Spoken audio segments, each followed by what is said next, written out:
একটা লোক বাজারে হাঁটছিল, হঠাৎ দেখতে পেল একটা ছেলে একজোড়া পুরনো জুতা পরে বসে আছে। সে দোকানের দিকে তাকিয়ে নতুন ঝলমলে জুতা দেখছে। লোকটা ভাবলো, আহারে কি কষ্টে আছে ছেলেটা। লোকটা পাশে গিয়ে বলল, তুমি চাইলে আমি তোমাকে একজোড়া নতুন জুতো কিনে দিতে পারি। ছেলেটা বলল, আমার জুতা আছে ভাইয়া, কিন্তু যেটা নেই সেটা আপনি দিতে পারবেন না। কি সেটা আমি যেটা দিতে পারবো না? ছেলেটা পা দুটো বের করে দেখালো। লোকটা দেখতে পেল ছেলেটার দুটো পাই নেই। সে নিজেই স্তব্ধ হয়ে গেল। লোকটা নিজেই চোখের পানি ধরে রাখতে পারলো না। আমরা অনেক কিছুর জন্য মন খারাপ করি, অথচ আমাদের যা আছে তা অনেকেরই স্বপ্ন। তাই নিজেকে ছোট ভাবা বন্ধ করুন। অনেক হয়েছে, আপনি অনেক কিছুই পেয়েছেন, এবার কৃতজ্ঞ হতে শিখুন।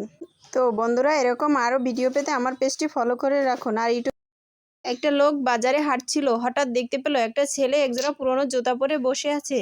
সে দোকানের দিকে তাকিয়ে নতুন ঝলমলে জুতা দেখছে।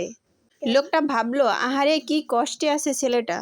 লোকটা পাশে গিয়ে বলল, তুমি চাইলে আমি তোমাকে একজোড়া নতুন জুতো কিনে দিতে পারি। ছেলেটা বলল, আমার জুতা আছে ভাইয়া, কিন্তু যেটা নেই সেটা আপনি দিতে পারবেন না। কি সেটা আমি যেটা দিতে পারবো না? ছেলেটা পা দুটো বের করে দেখালো। লোকটা দেখতে পেল ছেলেটার দুটো পাই নেই। সে নিজেই স্তব্ধ হয়ে গেল। লোকটা নিজেই চোখের পানি ধরে রাখতে পারলো না।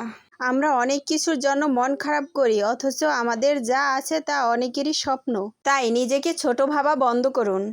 অনেক হয়েছে, আপনি অনেক কিছুই পেয়েছেন, এবার কৃতজ্ঞ হতে শিখুন।